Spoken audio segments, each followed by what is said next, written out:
Let's turn to the doctrine of incorporation. Can you tell us some of the history of it, and why did it emerge, and how was it first established? So first let's clarify what we mean by incorporation.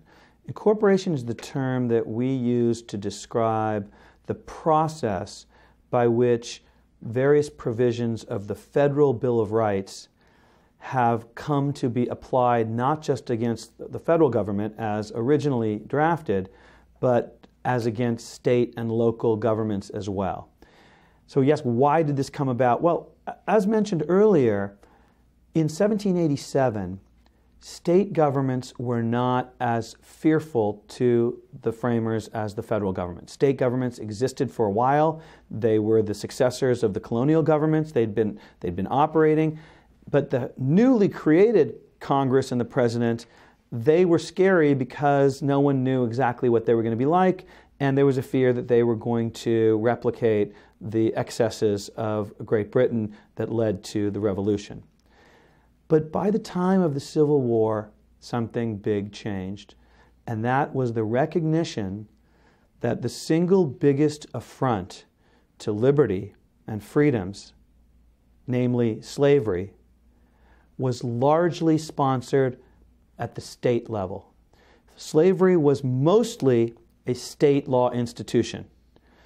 To be sure, the federal government, supported slavery with fugitive slave laws, and the like. But when you really think about slavery as a legal matter, slavery is about family law, who counts as a family. It's about criminal law, when can you assault somebody or kill somebody without it counting as a crime.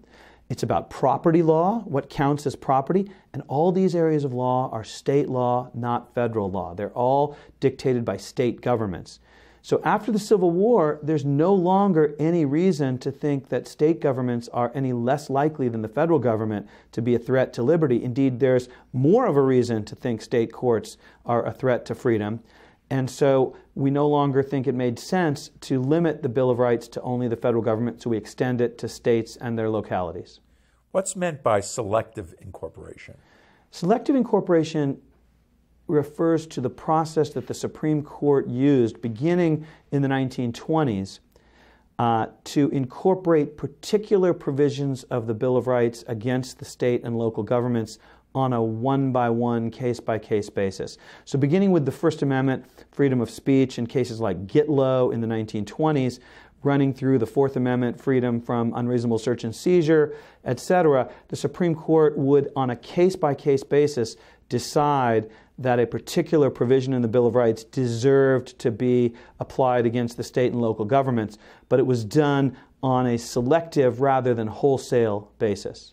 Are there any rights in the first 10 amendments that have not been incorporated? Sure. For starters, the Ninth and 10th Amendments are kind of hard to think about incorporation concerning because the 10th Amendment protects states to some extent and limits the federal government for federalism reasons rather than individual rights reasons. The 10th Amendment, of course, says that the powers not given to the federal government are reserved to the states and the people respectively. And the Ninth Amendment is really just a statement that there are rights out there that are not necessarily written down in the Constitution and that we should not infer from the absence of a textual mention of a right that that right doesn't exist.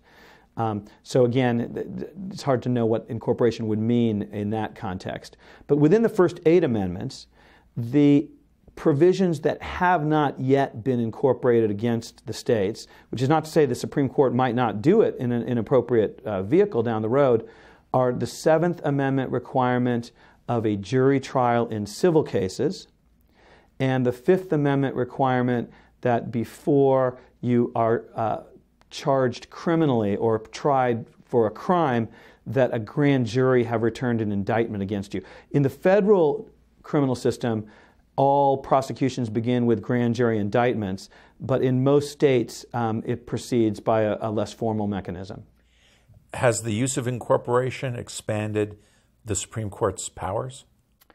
In certain ways it has, because once you call something a right that is governed by one of the Bill of Rights, So take the First Amendment or the Fourth Amendment. Once state and local governments have to comply with the strictures of the First or Fourth Amendment, you're moving power away from state and local legislatures and state and local executive branch officials to a federal court system. Because we all know that once the Supreme Court opines about the meaning of a federal right, then everybody else has to accept that at least as a floor.